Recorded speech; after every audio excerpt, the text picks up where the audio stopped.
Warning, the following may contain Baravar cloak shadow.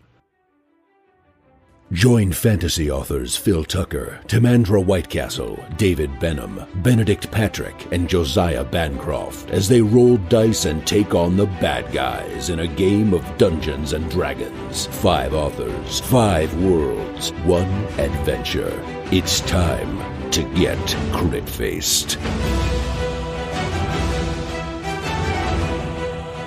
Previously on Crit-Faced, our heroes have finally found civilization, a village that seems almost empty, except for a pair of young children standing alone in the street. One of the children, a girl, points at a nearby building, telling our heroes that there is a monster in her house. So just before we begin, I think maybe we could reintroduce ourselves. Master Summer, I believe you have... you're the one who has approached these infants, so would you like to let us know what we can see? Okay, so I'm a relatively small and lean woman of indistinct age, so it's impossible to tell by my facial features whether I'm on the young side of 20 or on going towards 40, and I'm wearing impossibly huge, oversized robes that are very travel-worn, but of good quality. Okay.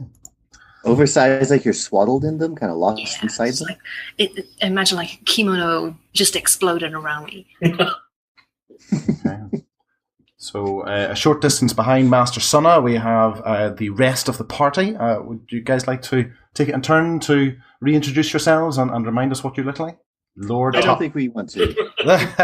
Would Lord Talfred, do you want to go first? Sure. So Talfred Blackoak is an older man, looks to be in his 60s.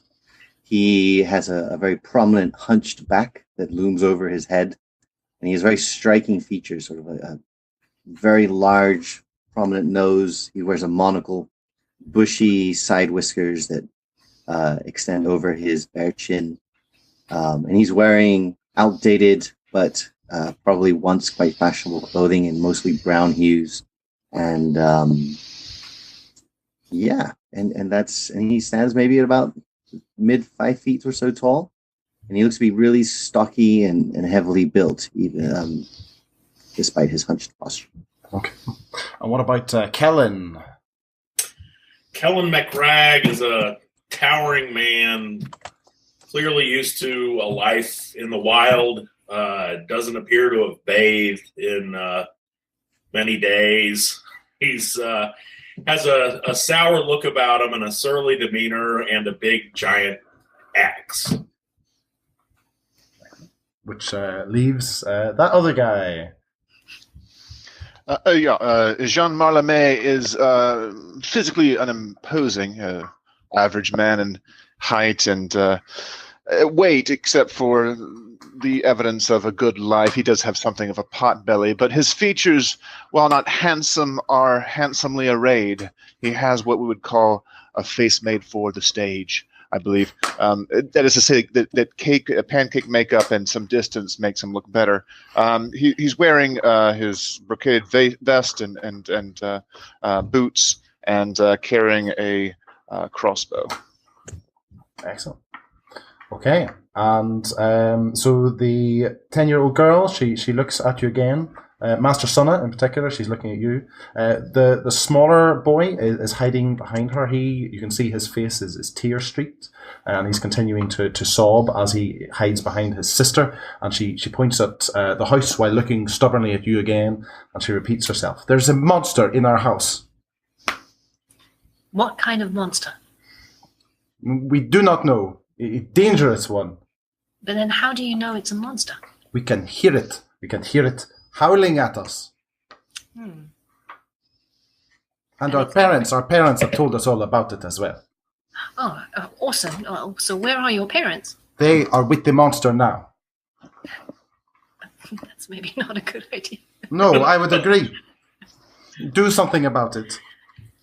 She, you get the impression she's certainly trying to be quite tough, but you can detect a tremble in her bottom lip as she speaks. As I remember, Jean Marlamé is standing some distance away because he doesn't like children, and at this point he calls out, "Is she a rabid child at all? Are we safe? Can I approach?" I think so, yes. Lord, But yeah, Lord carefully. Talfrin claps Sean on the back and says, "Come, let's step a little closer." All right. Okay. You can see the young boy becomes even more frightened as more of you approach, and he he starts sobbing loudly, and his sister turns half around to him and says, "Do not worry, Thornbot. It is okay. I will protect you." Is he going to cry the entire time? Is this what we can expect here? He is very upset. How would you like it if a monster was in your basement? Well, I mean, we've all had bad days. Sometimes there's a mouse in the larder, and sometimes there's a monster in the basement, but we don't cry about it. I think that... John. I think you've said it, my friend. I turned to the house. I got a 20 on my perception roll. Can I see anything untoward, like broken window or a monster waving at us from the doorway? No, not at all. Certainly no monster. It's a tall 3-story building. It's in fine. None of the buildings in this settlement are in great condition at all. I mean, this house would match them. It's not derelict, but it could do with a bit of love on the exterior. You can't really make out anything in the windows just from where you are at the moment. Any lights on inside the house? No, the windows are all dark. Can we inquire after your parents' general state of wealth? Are they well off? I'm asking for a friend. Yeah, we all know which friend. His campaign. The girl looks at Master Sonna again. She says, "Who is this man? I do not like him." I totally understand that. That's because you haven't seen my one-man performance yet. My one-act show kills. Jean, you can tell by her clothing that she is. She's not royalty, but her family would be fairly well-to-do. It's not particularly. It's quite plain, but drab colours, but finely embroidered outfits that they're both wearing. So there's a bit of money there. As Jean observes their dress, he makes a small correction. We are always willing to help potential patrons of the arts. I think that we should help these children with the monster that they have discovered. Again, she looks at. She's completely ignoring Jean now, but she's making eye contact with all of you now, and she says, "I do not understand. I have told you there is a monster. Why are we speaking about money and arts? Why will you not help us?" It's a very good question. I draw my crossbow and I load it, and I say, "Shall we enter?" Well, first, like kids, do you have any responsible adults who can take care of you while we go sort out this monster business? Our parents. I told you, our parents are inside. Yeah, but is there no one else here you could go to? Because we can't take you along if there's really a monster inside that house. This is not a place where we go to other people. It's like they not even will probably be all right in this street. So, as you sort of talk about a tavern, you sort of look around and you're aware of the situation that you're in. The mists that have been moving around you do not go much further than where these children are standing in the street, about maybe 10 feet away from them, very much the same way that the mists have been moving behind you the whole time as you've been progressing through the land. And if you turn to look behind you now, you'll see that the mists have actually moved with yourselves as you've walked up the street. So they no longer can you see the crossroads that you had turned up to come and talk to these children. So it's either a trap or a test. I'll ask the children if they've seen these mists before. Okay. Yes, the mists, of course. Have you not seen them too? It is why we should not be leaving the house at all. But what choice do we have with the monster inside it? Well, Talfrin starts walking towards the front door. I'll follow. Okay. Look out! Please look after mother and father and Walter. And Walter? Yes, the baby. The monster. Oh, there's a baby. Oh no. Oh God, John's going to run for it. Oh. I'm really not liking this Curse of Strahd thing. There's too much children in jeopardy right now. So we should stay with the kids? Is that what you're thinking, Master Suna? My maternal instinct's telling me not to leave these kids alone in this like scary place with the creepy mists that could eat them. And all right, you stay with the children, and I'll go with Lord Talfrin and Mick Raggy, and we'll investigate these monsters. I do believe, my dear Jean, that you will need protection. Me? You, yes. And the only thing that is keeping me from going with Master Talfrin is I can't decide whether the children or you need my protection. Ooh. Well, if you would prefer, we can bring the children with us. They may be handy with a knife. Butter knife. Mm-hmm. Are we really going to take the children along with us into the house with the basement with the parents and the younger baby could be There's a baby in there. They'll be fine. cuddling? I believe the children are our future. The only reasonable course here is to take the children with us, keep them in the back, and we will make sure that no harm befalls them. And if things start to go really sour, they can run out, as they just apparently recently did. They'll be fine. Is everyone else in approval of this idea? I think No. the children will only get in our way. We're not taking a crying 5-year-old into a monster haunted house. They are much better off sitting in the streets waiting for us. So the young, as you guys are talking amongst yourselves, the boy tugs on his sister's dress again. Just says, Rose, what are they doing? And she turns to look at you and raises an eyebrow as if that's the question she'd like to ask as well. We're deciding their future. Yeah, we're deliberating. We want to make sure we have the right course of action before we just run in there with swords brandished. That sounds like a very good idea. I think that is the right way to deal with monsters, I think. Okay, well, there you have it. Does she look like alive? Does she look like a normal human girl? Yes. Yeah, like she's breathing. She has like flush skin. Yeah, absolutely. Yeah, both of them. I can say that she is as creepy as every other child I've ever met. She just has that natural creepiness of children, so I think she's probably normal. Because because it's not like she and her little brother are two little vampires sending us into our doom. We don't even know what vampires are. So, yeah. I believe they're a type of cat. Paranoia. Persian cats. Perhaps. Very luxurious. My agent has a vampire. So do we take them along or don't we? I would vote that we don't. I've never been a fan of taking children towards monsters. I will defer to the group.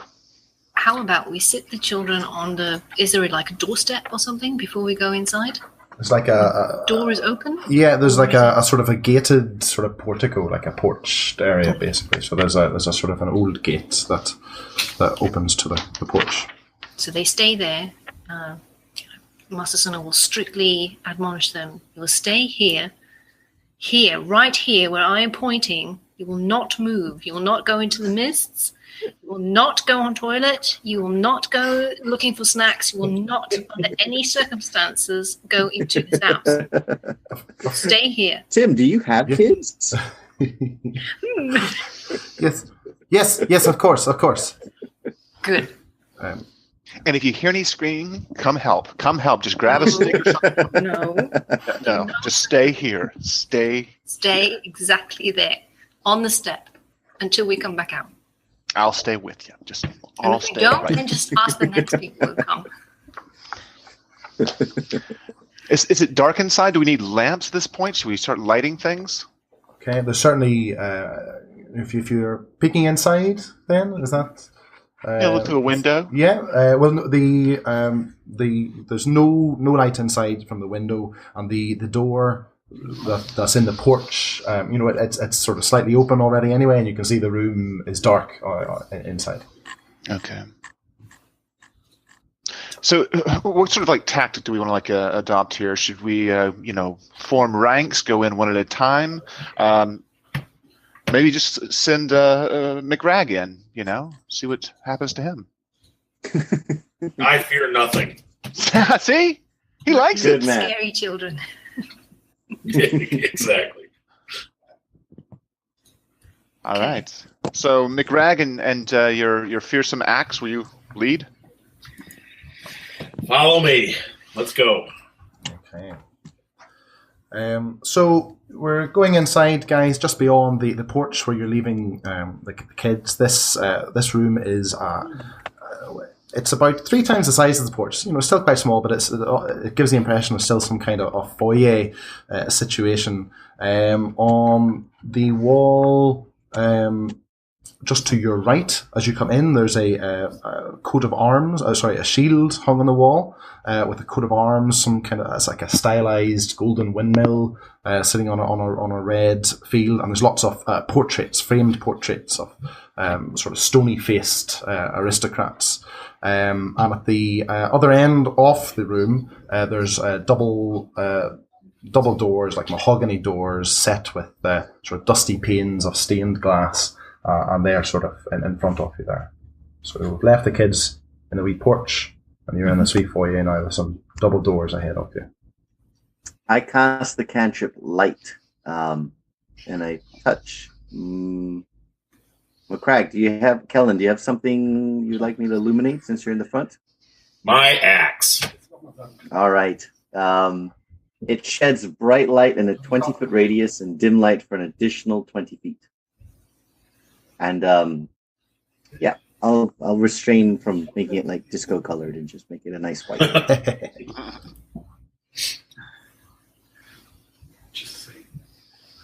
Okay. Can we check, see if there's maybe any trapdoors or secret passages? You're certainly welcome to take a perception check. I certainly didn't find any. Benedict, is there a difference between like a passive perception check and an active perception check? Yeah, the passive perception's more for me. I've got a record of your passive perceptions here, and it's basically stuff that if you just happen to notice because you're... Okay. Do you have on there that I have a +5 to my passive perception and investigation? I do not. No. So there we go. That is good to know.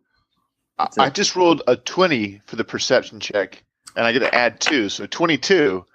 That should be something. Your senses are obviously heightened. I don't know whether it's the fear element that's going on here for Jean, but certainly you cannot pick out anything in particular about the room that's odd or unusual in any way. You do notice with a lot of the faces on the wall surrounding the coat of arms, you do notice a bit of family resemblance between the children and many of the faces that are on the wall. Makes sense. After some thorough investigation, I don't think that this room is going to reveal much to us. I think we should probably proceed upstairs. Downstairs. Where the monster is, right? We want to go downstairs. Downstairs. I think we should definitely decide on the order of advance. The basement is, yeah. Well, I mean, it's never too early to start cowering. McRag can lead, probably, right? Who would like to go next? I could go next. Sounds good. And then third? Well, since you mentioned cowering, I assume you want to go in the back? I have to protect our rear. That's right. Okay, top row will go third. Okay. So are we just heading forward then? believe so. Okay. The room, it opens up into a much wider hall. And in this hall here, guys, first at the right hand side as you come in, there is a black marble fireplace. Okay, and mounted above the fireplace is a long sword up there. The walls of the room are covered in decorative wooden panels with ornately sculpted vines, flowers, nymphs, satyrs. These are works of art, obviously, which goes on to suggest this family, is quite a well-to-do family. There is, on the right-hand side of the room, there is a red marble spiral staircase that heads upwards only into the house. There are a number of doors off this room. There's on the wall that you've entered from, there's only one door leading off, but there are 4 doors on the other wall ahead of you. That's a lot of doors. What do we think? Should we try and listen and see if we can hear parents screaming the word monster or something? Supposedly, it's happening. 16. Okay. 9. 17. Do I have to add perception to that? Yep. Yeah. Okay, then it's 20. Woo. Okay. You can't hear anything actually. I think did you say 20? So Master Sonny, you can probably hear the boy Thornbolt. I think you heard his name was sniveling from a few rooms away. But other than that, that's all you can hear. Nothing. Nope. Halfrin turns to the others and kind of scowls, and he says, "This is a very quiet house for one that's been invaded by a monster." Yes. So either the parents are dead and it's now stalking us, or the kids may have... It may be just a sign of respect, though. I mean, all this artwork these are obviously very cultivated people. Perhaps they're just staid and their demeanor. Not everyone has to shout and run around and snivel like children. Might be. Oh, but we could shout, and hello, children's parents. Are you here? Monster! Well, we can... Do we want to? We want to relinquish any opportunity for surprise? I mean, there is something to be said for going quietly. Like sneaking through the house? Yeah, I would agree with John in this. Normally, I believe in announcing oneself, but the presence of a supposed monster... So, should we, start from the left and work our way around with the doors, or just pick one at random, or should we go upstairs? What do you guys think? Well, there's one to our what was it? So if you guys are still standing in the doorway, there's on the southern wall, basically, that you guys have entered in from. There's only one other door, but there are 4 doors on the northern wall of the room. Should we try the single door first? Sure.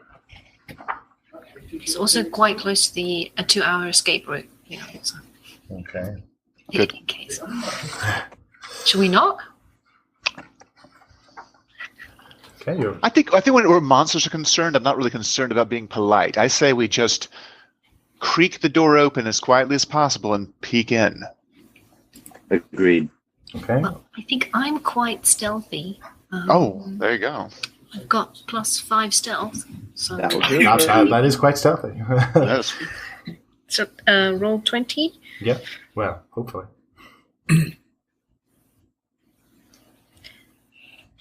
Ooh, natural 20 +5 is 25. Right. And what are you doing? Yeah. Oh, I'm so stealthy, you can't even see me. It's like I'm She nearly explores the whole house. Were you hoping to open the door unannounced? Was that it? And Yeah, but just creak it open so that I can have a peek inside. yeah.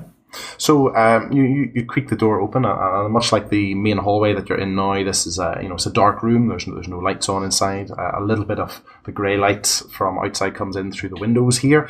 This room is another oak panelled room, much like the hall that you're in now. And this seems to be some kind of hunter's den.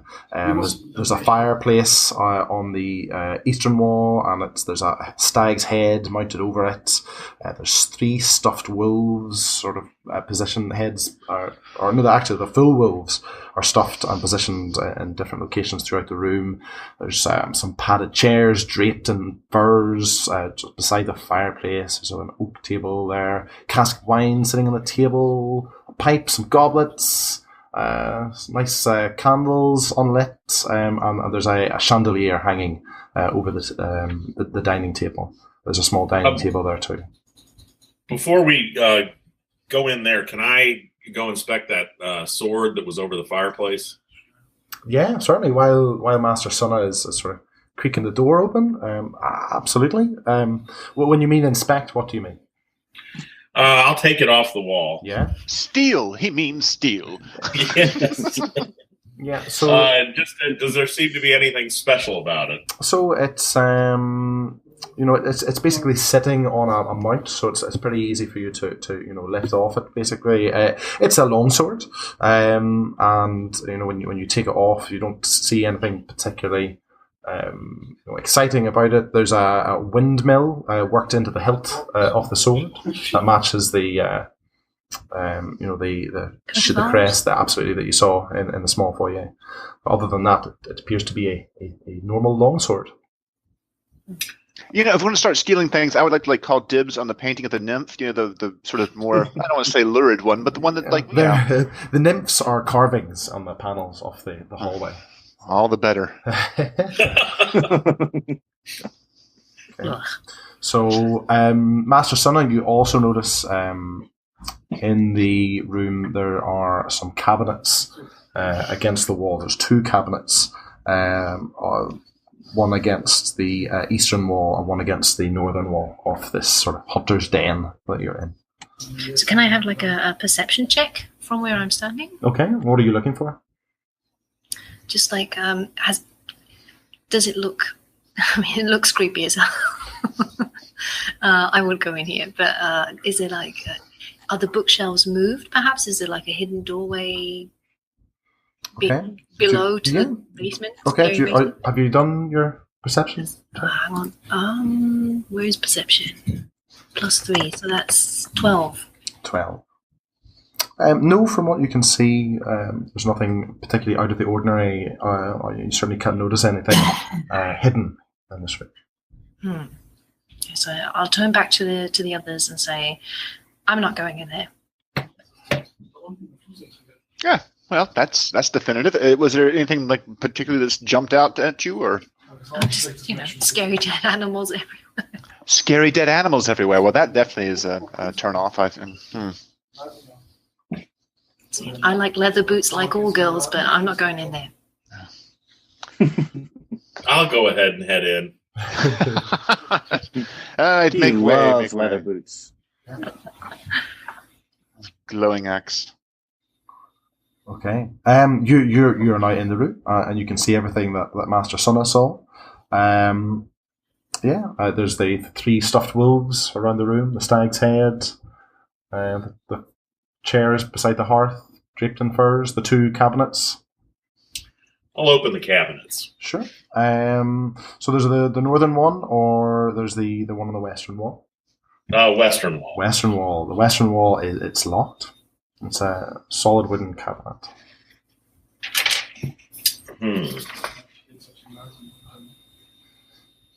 Can anyone pick locks? I have a crowbar. I could pop it open. Right. I'll use a crowbar. Okay. Do you want to take a strength check? 19. 19, yeah. You bust the cabinet, so there's a bit of a crack as the lock obviously stays locked, but the wood splits around it basically. And inside it, you can see 3 crossbows. So there's a heavy crossbow, a light crossbow, and a hand crossbow, and there are 20 crossbow bolts in there as well. Anyone want a crossbow? Well, I feel like I have a crossbow, but this seems perhaps the universe's way of telling us that we should all have a crossbow. Perhaps there are things in here that would respond negatively to a crossbow bolt. So I say everyone grab one. I have mine. I'll take the heavy crossbow. There you go. Okay. Does anyone want the light crossbow or the hand crossbow? No. My moral conscience says no. I cannot steal from these people that I'm trying to save. Are there is there any benefit for me taking one of these crossbows, Benedict? Is one of them better than what I have? If your crossbow breaks, what type of crossbow do you have at the moment? A hand crossbow. Now, I suspect you can maybe only use a hand crossbow. If you bear with me 1 second, I will have a look at the weapon types. Yeah, I think you can only use. Yeah, that's the only one that you can use at the moment, because the other types of crossbows are fancier. They require a bit more skill and training than Jean has. Okay, so McRag, are you taking the 20 bolts as well? I'll take half of them. Okay, I will take the rest then. Okay. What's the plan, team? The other cabinet. Oh, the other cabinet. It is unlocked. Inside it, you find an assortment of wine glasses and also a deck of playing cards. Has it occurred to anyone that maybe these children are just hysterical? Like, we have all the makings of a fine party here. Oh, yeah. Wine and wine glasses and fine art, and I can make a very fine tune. There's a song, in fact, that I know called The Monkey Steals the Master's Hat. It's quite entertaining. There's over 40 verses.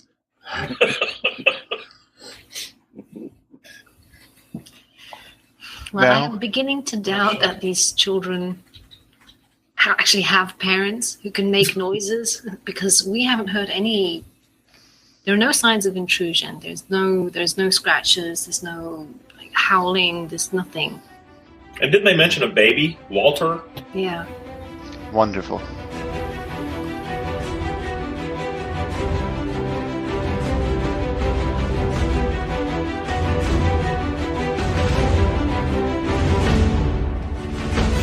Crit-Faced is a weekly Dungeons & Dragons podcast. To make sure you never miss an episode, and to get an exclusive prequel episode of the podcast where you can find out what our characters were up to before this adventure began, head over to critfacedpodcasts.com and join our Crit-Faced fan group.